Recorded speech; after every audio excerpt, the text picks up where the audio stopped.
Hospital staff. This is perhaps one of the worst stories I've heard about all year. Hospital staff are increasingly becoming victims of abuse in New Zealand, with the latest figures showing there were 1,148 assaults against healthcare workers in 2013. That is the last, most recent year that we have the full details of the year, the full facts. That is up from figures from 2010 and 2011 that showed close to 850 incidents of violence on the ward. Staff are being punched, spat on, bitten, kicked and verbally abused on a daily basis. Auckland Hospital Emergency Department Doctor Tom Mulholland is one of those people who've been victims of abuse and joins me now by phone. Tom, great to have you with us. What sort of abuse have you had to put up with?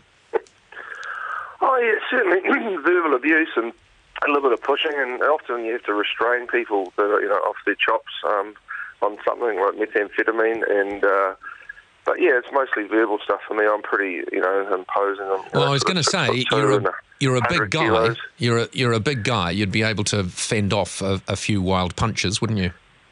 Well, yeah, I think it's more like nurses really cop it a lot, and even in general practice, people get abused as well, having been a GP for a bit, and the nurses cop a lot of the flack from angry patients. Yeah. And Why when is the doctor walks in, they often settle down because they're worried that they want to get good treatment. Yeah, why is it that things are getting so much worse? I mean, we know it's always gone on. Why so much worse now?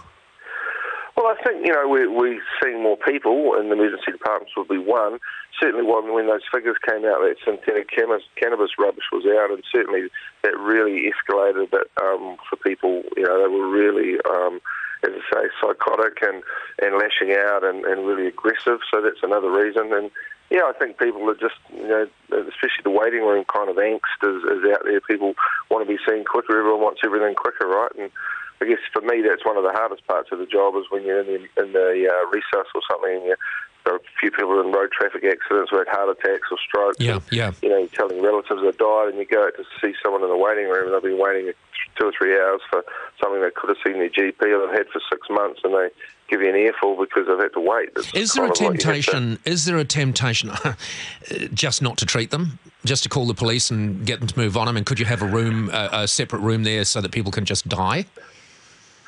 Oh yeah, you can't just do that, but you certainly call the police. I've worked right around the country, Kaitaia, Southland emergency departments, and Auckland has dedicated security service, and that's one of the hardest parts of the job is people turn up with alcohol and they've injured, a head injury, and you're trying to work out have they got a medical issue or are they just acting up. But once we figure out they're acting up, then the police are called, and the police are fantastic. Turn up and take them away, and they either sober up in themselves or go where they need to. Okay. But this is common overseas as well. People, there's a lot of violence and stabbings in emergency departments.